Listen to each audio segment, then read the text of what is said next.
Olá, bom dia. No ar mais um Boca no Trombone, o seu espaço de consultorias jurídicas e opinião aqui na nossa Band TV. Muito obrigado para você que se liga no nosso conteúdo, sempre com muitas áreas do direito para a gente atender e interagir com vocês, mandando mensagens aí pelo WhatsApp que está na tela e também pelas nossas redes sociais. Olha só, ó, pega o seu celular, abre na sua câmera, aproveita o QR Code que está na tela, vem, te inscreve agora no nosso canal do YouTube, tem conteúdo diferenciado por lá, hein? Aproveita, seja um dos inscritos aí e dê o like direto nas nossas publicações por lá. Edição de hoje está repleta de especialistas na área previdenciária. Quem está com a gente é o Dr. Charles Pacheco, na área trabalhista a doutora Ana Lu Paim, o Dr. Marcelo Tassinari na área dos servidores públicos, a doutora Viviane Benes na área da assistência social e a doutora Luciana Pereira da Costa na área do direito tributário. Então, mande as suas dúvidas para a gente, tem muita interatividade pela frente. E já vamos começar. Vamos com a área previdenciária, com o Dr. Charles, a Deise lá de Bagé. Tenho 52 anos e trabalho desde os 18. Notei que no INSS tem brechas entre uma empresa e outra. Posso pagar as brechas para fechar o tempo? Dr. Charles, muito bom dia e bem-vindo. Muito bom dia, Dr. Solano. Cumprimento meus colegas aqui que também estão nessa edição do Boca no Trombone e a todos que nos assistem. Bueno, a resposta é depende, porque o pagamento de contribuições previdenciárias em atraso, ela envolve muitas questões, doutor Solano. Sim. Né? E eu advirto, eu oriento de forma muito veemente que o segurado não tome qualquer providência sem antes tratar desse assunto com um profissional habilitado, que é um advogado especialista em direito previdenciário. Para evitar, doutor Solano, que o segurado faça pagamentos de períodos, por exemplo, que não houveram contribuições e não possa utilizar esse período posteriormente por uma aposentadoria. E isso, evidentemente, ninguém quer que aconteça. Então, claro, de início, já posso orientar a nossa querida telespectadora da Rainha da Fronteira, Bagé, que procure um advogado da sua confiança. Obrigado, doutor. A dúvida agora é dos trabalhadores. Tem que estar com a gente a doutora Ana Lu Paim, do Dias e Paim Advogados. Doutora, final do telefone aqui 0905, esse telespectador não se identifica, mas diz o seguinte: trabalha na área de higienização há 25 anos. Tenho 2 hérnias de disco na cervical e na lombar, além de problemas no nervo do carpo nas 2 mãos. A empresa pode me demitir nessa condição? Doutora Ana Lu, muito bom dia, bem-vinda. Bom dia, doutor Solano, bom dia a todos os meus colegas, bom dia aos nossos espectadores. Essa condição, por si só, se tu mantém condições de trabalhar, não te impede de ser despedido, embora isso seja moralmente condenável, do ponto de vista jurídico é possível. Agora, se essa limitação, se esses problemas de saúde têm relação com o trabalho ou foram agravadas pelo trabalho, a empresa mantém responsabilidade por isso e aí tu pode buscar indenizações por danos morais e materiais na Justiça do Trabalho. Para isso, busca um advogado de confiança. Obrigado, doutora. A questão agora dos servidores públicos, a gente está recebendo o nosso especialista, o doutor Marcelo Tassinari. Doutor, o Júlio lá de Parobé, tenho 57 de idade, 19 de INSS, que averbei junto ao RPPS do município, onde tenho 19 anos como servidor público, sendo que o tempo mínimo é 20 anos. Pergunto, se desaverbar os 19 do INSS, terei direito mais adiante a 2 aposentadorias? Doutor Marcelo, muito bom dia, bem-vindo. Bom dia, Solano. Bom dia aos nossos telespectadores, em especial aos nossos servidores públicos. Sim, é possível desaverbar o tempo de contribuição já averbado de um regime para outro, mas é preciso ver um primeiro detalhe. O primeiro detalhe é saber se, quando ele fez essa averbação, se ele não obteve vantagens que, por exemplo, aumentaram as suas vantagens temporais ou que lhe trouxe benefício financeiro. Para isso, o nosso Tribunal de Contas entende que não pode mais fazer a desaverbação. E a segunda questão que deve ser vista é o seguinte: fazer um planejamento para ver se essa averbação vai gerar uma aposentadoria de maior valor ou se o fato de, sim, ele poder receber 2 aposentadorias aos 65 anos vai gerar, sim, na soma das 2, um benefício de maior valor. Obrigado, doutor. E na área da assistência social, a gente está recebendo a nossa especialista, a doutora Viviane Benes, e tem dúvida para a senhora, doutora Rita, lá de Canoas. Sou mãe atípica, meu filho recebe BPC. Se eu trabalhar de carteira assinada, meu filho perde o benefício? Doutora Viviane, muito bom dia, seja muito bem-vinda. Bom dia, Paulo Solano, bom dia, queridos colegas de bancada, bom dia a todos que nos assistem. Então, na verdade, faltam informações para a gente dar uma certeza absoluta, né, Solano? Porque, na realidade, a gente precisa observar a renda per capita da família para verificar a condição de manutenção deste benefício ou de suspensão do benefício.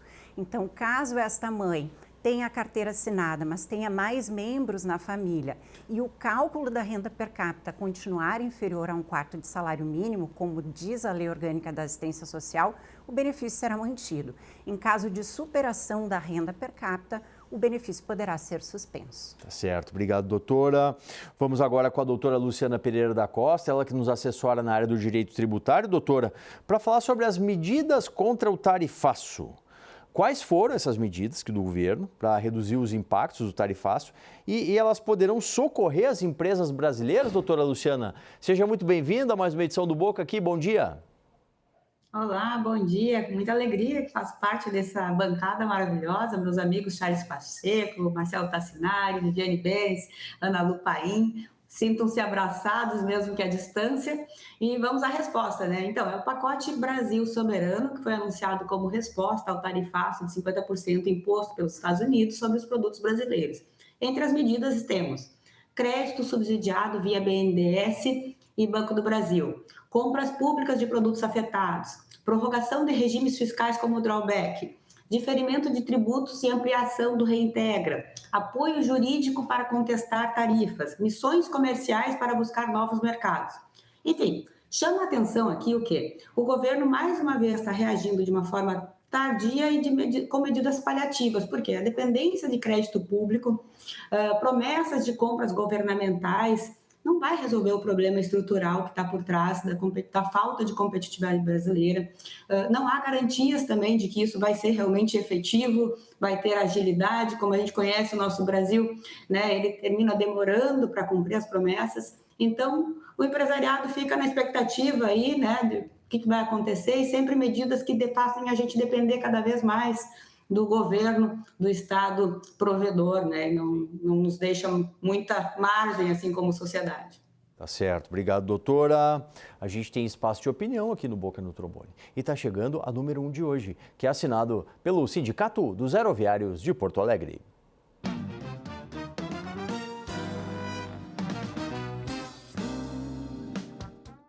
Oi, pessoal, tudo bem? Eu sou a Melissa, do Sindicato dos Aeroviários de Porto Alegre. Um assunto bem sério. No mês de agosto, a gente começou uma campanha de conscientização sobre a violência contra a mulher. Violência essa não necessariamente física, ela pode ocorrer de diversas maneiras. Então, nas nossas redes, na nossa página, tem orientações de como reconhecer essa violência. Se você estiver passando por isso, companheira aeroviária, ou se você conhece alguém que esteja passando por isso, independente da forma como essa violência se aparenta, como é que ela acontece, por favor, busque ajuda, não se omita, não julgue, acolha essa pessoa. E se você está passando por isso, por favor, nos procure ou procure as autoridades competentes para que você possa ser acolhida. A violência não é necessariamente física, ela acontece de diversas maneiras.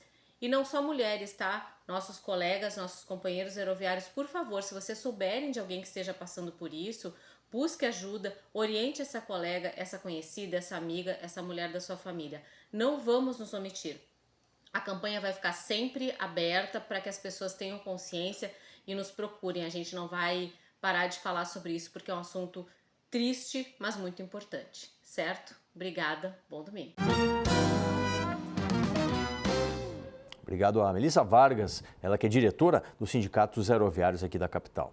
Vamos com mais consultoria, o doutor Charles está com a gente respondendo as dúvidas previdenciárias. O Giovanni aqui de Porto Alegre, doutor, tem 52 de idade, 35 de contribuição. Destes, 15 trabalhei com produtos perecíveis, entrando em câmaras frias.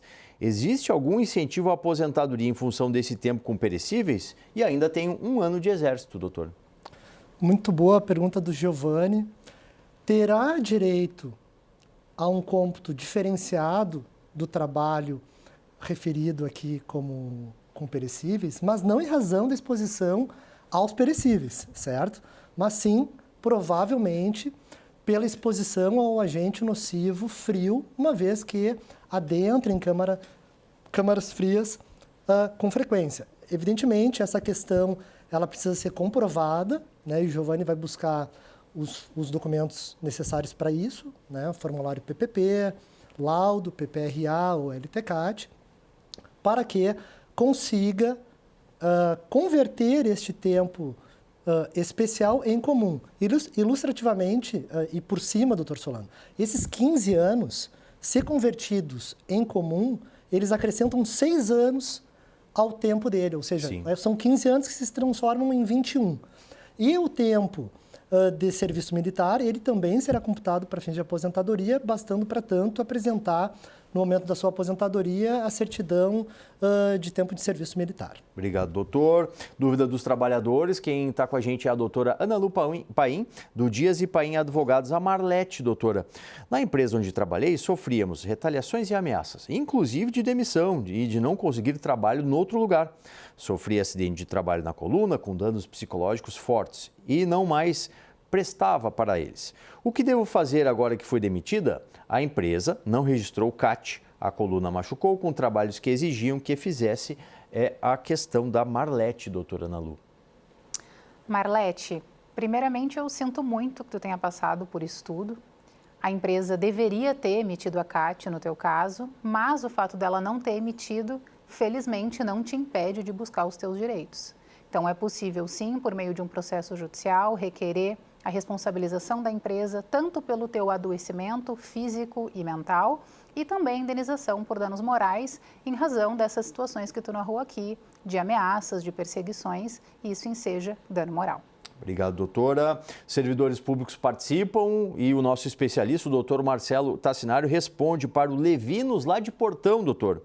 Sou funcionário público aposentado. O Vale Alimentação não acompanha junto para a aposentadoria, pois houve aumento do valor do Vale. Os aposentados não ganharam esse aumento que seria como salário. Está na bronca aqui o seu Levinos, doutor Marcelo. Pois então, Solano, o que acontece? O Vale Refeição, ele não compõe, por enquanto, a base remuneratória do servidor. Não só do servidor, como também do trabalhador. Nós estamos na pendência de um julgamento que pode mudar tudo isso. E a partir desse julgamento, sim, talvez aí sim o Levinos lá de Portão tenha razão. Nesse momento, por enquanto, não. O Vale Refeição lá é só para os servidores ativos, os aposentados não recebem o Vale Refeição. Obrigado, doutor. Mais uma dúvida na área da assistência social. A gente está recebendo a nossa especialista, a doutora Viviane Benes, a Graciela, doutora. Sou cardiopata, tenho sopro e convivo com a HIV, mas não recebo nada. Sofri 2 infartos do miocárdio no ano passado. Sem contribuir, tenho direito a algum benefício, doutora Viviane? Então, Graciela, respondendo a sua pergunta, com relação à possibilidade de você receber um benefício em função dos seus problemas de saúde, na realidade nós temos que observar se você não tem qualidade de segurado para o recebimento de um benefício por incapacidade, se haveria o enquadramento, a equiparação do seu problema de saúde com a deficiência. Para isso nós temos que observar tanto a súmula 48 da TNU, quanto o tema de repercussão geral 173, que faz a equiparação da deficiência para as incapacidades que sejam superiores a 2 anos. Então, é preciso observar o diagnóstico, verificar se há uma possibilidade de equiparação com a deficiência, para que você possa, então, receber o LOAS e desde que também, claro, esteja preenchido o requisito da miserabilidade, não é? Com a renda per capita da sua família inferior a 1/4 de salário mínimo. Tá certo, obrigado, doutora. A doutora Luciana Pereira da Costa está com a gente, nos assessorando, nos atualizando na área do direito tributário. Compensação tributária e prazo de 5 anos, doutora. No judiciário, empresas têm buscado afastar o limite de 5 anos para a compensação tributária, indo contra o entendimento do STJ. Por que o prazo é tão contestado e quais os impactos dessa disputa para os contribuintes e para o fisco, doutora Luciana? Então, Solano, foi uma jurisprudência de março deste ano, uma mudança no sentido de que o STJ começou a limitar o prazo que as empresas têm para poder aproveitar os créditos reconhecidos judicialmente. Ou seja, depois que eu já levei para o judiciário, demorei anos com a demanda tributária, foi reconhecido que eu tinha razão, aí o entendimento seria de que eu tenho até 5 anos para aproveitar esses créditos, senão eu vou sofrer a prescrição, né? Isso está sendo questionado porque o que acontece? Nem sempre os créditos tributários são aproveitáveis assim tão rapidamente. Isso demanda entender como é que é o regime de compensação que as empresas têm. Isso demanda entender também limitações, crédito, por exemplo, de ICMS, às vezes não tem o que fazer com eles. Enfim, isso é uma complexidade gigantesca e essa limitação de prazo traz o quê? Um efeito arrecadatório. Quer dizer que lá, no fim das contas, eu tenho mais uma forma de favorecer a Receita para que a arrecadação daquilo que ela ainda deve, que foi reconhecido num processo, que não seja totalmente pago, que fique uma parte aí prescrita porque a empresa não teve tempo hábil para aproveitar isso.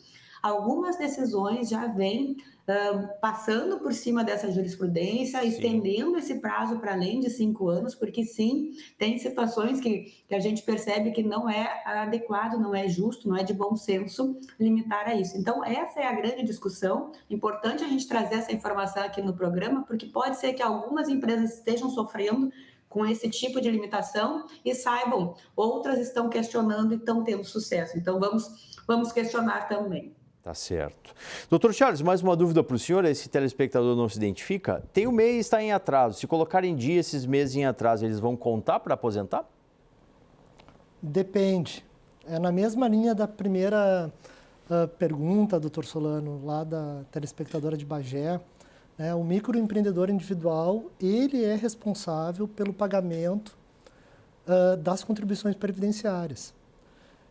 E caso não tenha feito no momento certo, poderá fazer qual é a expressão que o telespectador utiliza?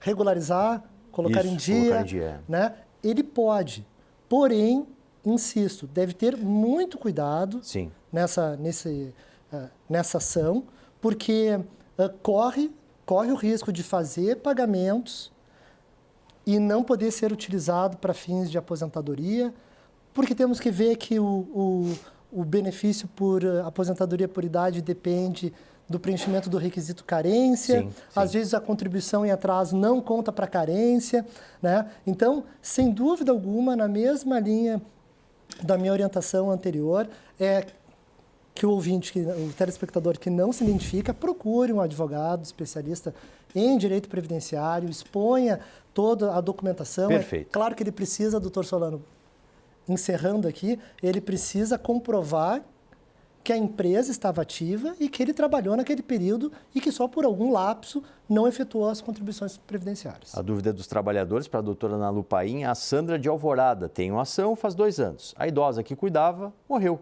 e a família não pagou nem o salário do mês. O que posso fazer, doutora? Sandra, o fato da idosa que tu cuidava ter falecido não te extingue nenhum direito. Até mesmo porque, em muitos casos, essas pessoas, elas deixam patrimônio. E aí esse patrimônio, antes de passar para os herdeiros, é responsável, né, por quitar as obrigações financeiras dessas pessoas. Mas se não foi esse o caso, digamos que ela fosse amparada pela família, é muito comum que na justiça a gente consiga responsabilizar a família pelo pagamento dos cuidadores e outros tipos de profissionais. Então, como tu já deve ter um advogado que está cuidando desse processo teu que corre há 2 anos, eu recomendo que tu busque ele para discutir a melhor maneira, a melhor estratégia de garantir os teus pagamentos. A dúvida agora é dos servidores públicos, o doutor Marcelo Tassinari e a Cláudia. Fui professora municipal de Canoas e poderia me aposentar em 2018, mas permaneci trabalhando até fechar o período de 5 anos e garantir licença-prêmio em 2020. Por conta da Covid, a contagem do tempo foi suspensa, fecharia o prazo em 5 anos em junho de 20, ou seja, faltariam 25 dias para ter direito de solicitar a licença. Permaneci como servidor até dezembro de 20. Posso buscar essa licença-prêmio na Justiça? Pois então, temos a discussão aí, na verdade, da lei complementar, né? A lei complementar 173, que suspendeu o tempo de contribuição dos servidores para as vantagens, né? Mas, nesse caso concreto, no caso da licença-prêmio, sim, é possível que ela vá procurar um profissional da sua confiança e buscar o direito no Poder Judiciário. Até porque ela já não está mais, ela vai receber como indenização. Obrigado, doutor. A assistência social, a gente está recebendo a doutora Viviane Beres, o Isaac, lá da Bahia. Sou trabalhador rural e sei que quando chegar aos 60 anos poderia me aposentar. Minha esposa, que nunca contribuiu, nunca trabalhou de carteira assinada, ela pode receber o BPC? Somos casados no civil. Tudo bem, Isaac. Bom, para começo de conversa, nós precisaríamos ter mais elementos, né, para poder lhe dar uma resposta bem certinha. Por quê? Porque, na realidade, quando você me fala que é trabalhador rural, eu não consigo compreender se o senhor é empregado rural ou se, na realidade, o senhor é um segurado especial, assim como a sua esposa.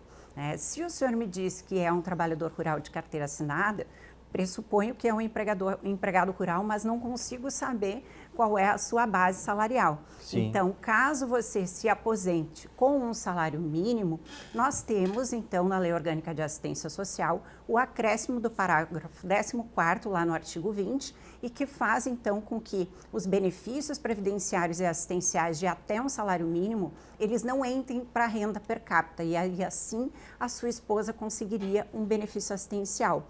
Porém, se o seu benefício ficar além deste valor, a gente não conseguiria o enquadramento, a menos que hajam outros membros da família e que no cálculo geral da renda per capita, então, se mantenha dentro do critério de miserabilidade, que é de 1/4 de salário mínimo. Perfeito. Vamos com a doutora Luciana Pereira da Costa para ela falar sobre multas administrativas em infrações continuadas, doutora. O STJ pode rever a jurisprudência sobre as multas administrativas, permitindo penalidades separadas para cada ocorrência identificada. O que vai mudar para as empresas e para os órgãos fiscalizadores?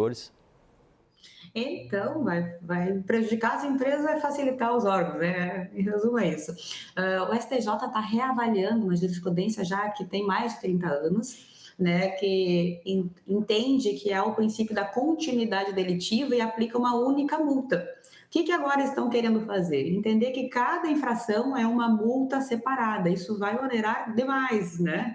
Então, essa é a discussão que está tendo. O ministro Gurgel Farias propôs romper com essa tradição, permitindo as multas separadas. O caso que está envolvendo ali é o do Inmetro. Um supermercado, por exemplo, foi autuado, tem diversas irregularidades.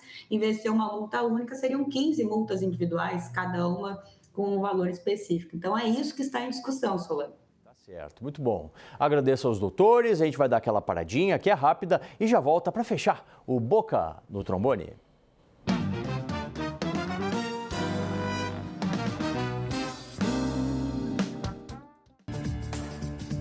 OAB-RS alerta.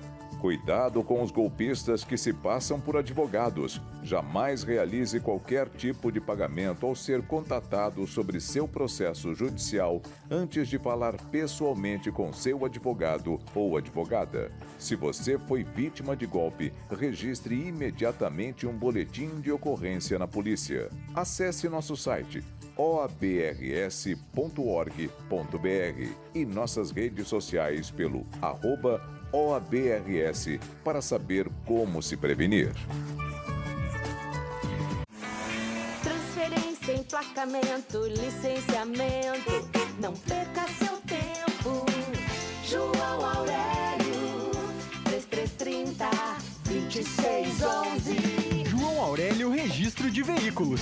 João Aurélio, 3330-2611. Avenida Carlos Gomes, 31. João Aurélio, a grife do documento. Precatorista. Quer vender seu precatório? Empresário. Deseja comprar precatório e compensar seus débitos tributários? A Central Precatórios avalia sua situação e personaliza uma proposta. Há mais de uma década, a Central Precatórios traz agilidade e segurança na compra e venda de precatórios. Contate a Central Precatórios pelas redes sociais no @Central Precatórios ou no WhatsApp 5199-235-0849.